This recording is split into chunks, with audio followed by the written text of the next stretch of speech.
Hi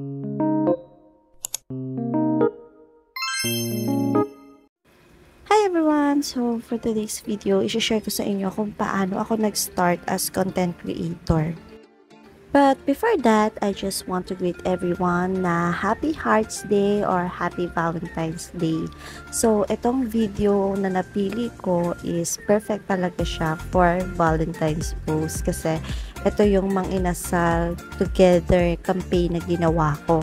Pero, itong video na to, ano lang siya, parang free video lang na ginawa namin ng asawa ko just in case na merong shot or merong scene akong makita na maganda na pwede kong ilagay sa campaign. So, ito yung napili kong gamitin kasi wala lang, kasi Valentine's. So, ayun na nga, yung unang video na in-upload ko, maraming salamat sa lahat ng nanood and sa mga nag-comment. At eto, kaya nasundan yung unang video kasi meron akong nabasang comment at ipapakita ko sa inyo kung ano yung comment na yun. Ayan, ito yung comment ni Mami Rizame Cirilo. Ang sabi niya, I feel you, Mami. Ako, bilang isang aspiring content creator, napaka-trying hard ko. Hahaha. Last year kasi, Mami, nag-try ako sa party post. Ito na ang first campaign ko, yung Promil na milk. Super nahirapan ako sa anak ko. Chamba kasi wala siya sa mood. Kaya dapat talaga sa pagko-content yung nasa mood talaga sila. Tapos sa editing nahirapan din ako. Dami kong revision ha. Trying hard kasi ako, Mami. Hindi ko passion, sadyang ginusto ko lang kumita. So, ang reply ko talaga sa kanya is gano'n naman talaga sa mga nag-uumpisa. Mahirap talaga. Diba nga lagi nilang sinasabi, ang umpisa ang pinakamahirap sa lahat. And kahit ako rin, nung time na yon nahirapan din talaga ako. Pero, swinerte lang ako before dahil way back 2020, nag-start ako as content creator and yung mga brand, ang required lang talaga nila is photo or picture lang. Wala pa silang nire-required before na video. Kasi that time, parang hindi pa patok na patok ang TikTok. Sumikat lang naman yung TikTok, diba? Nasa 2020s, nung nag-pandemic, doon talaga nag-boom ang TikTok. Pero before, bago ako naging content creator, ang pinaka talagang requirements lang nila is good quality photo.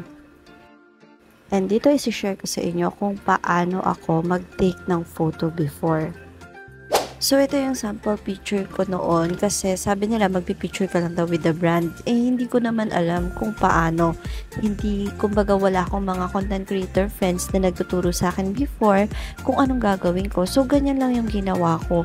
Nilagay ko lang siya sa kumot. Kumbaga, binackground ko yung kumot kasi sabi nila dapat daw malinis yung background, ganyan. Wala talaga akong idea kung paano nga ba yung gagawin ko. And syempre, before, hindi ko rin talaga alam kung ano ba yung pinapasok ko. Basta ang alam ko lang noon sa pagiging content creator, pwede kang kumita ng pera, kaya ginagawa ko. Sobrang trying hard talaga ako noon. Kahit mga anak ko, sinasama ko. Sobrang hirap kasi baby pa yung kambal that time. Ayaw pa nilang makisama. Tapos si ate, nahihiya pa siya. Tapos si Nanam, yun, medyo okay naman si Nanam kasama. Kaya yung nag-i-start pa lang ako, si Nanam talaga yung kasama ko sa lahat ng campaign kasi siya lang talaga yung gustong laging nagpipicture. Pero that time, sobra talaga akong trying hard at nahihirapan dahil kung nakikita nyo naman yung background ng bahay namin, kahit anong linis ang gawin ko, kahit anong takip ko sa mga gilid-gilid, hindi talaga siya nice tignan. And parang alam mo yun, hindi talaga siya maganda pag nagpo-promote ka. Dumating na rin talaga ako sa time na parang for me, hindi pala ganun kadali yung pagiging content creator. Naisip ko na hindi pala siya basta-basta picture lang. And now, video, sobrang hirap gumawa ng video. So, ayun, nag-try na rin ako or sabi ko susuko na rin ako kasi baka hindi siya para sa akin. Pero pagdating ng October yata yun o November, bigla akong kinuha na ng asawa ko ng N20. Kinuha na niya ako sa Smart kasi hindi naman namin kayang magbayad agad-agad. So, nagpa-plan kami.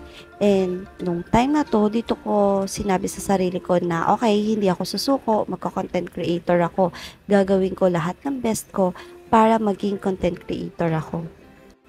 Kung hindi dahil sa asawa ko, hindi rin naman ako magiging content creator sa lahat ng ginagawa niyang support, sa lahat ng mga ginagawa niyang pagsama sa akin, pagtulong sa akin.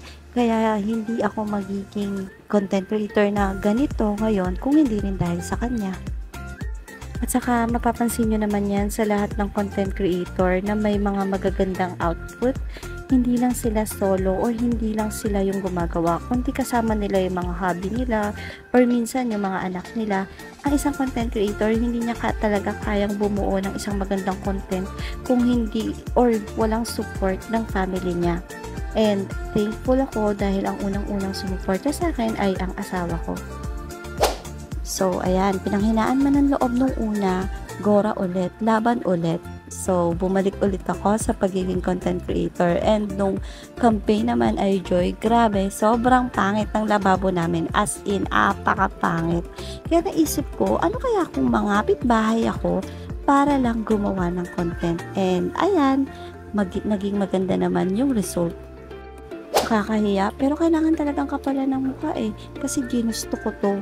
So, etong campaign naman na to, kailangan may Christmas spirit, may Christmas tree, or may Christmas decor. Wala kaming ganun. Hindi kami nakakapag-Christmas decor dahil sobrang kulit ng kambal. Kaya, ayun, hanap ulit ng kapitbahay na may Christmas tree.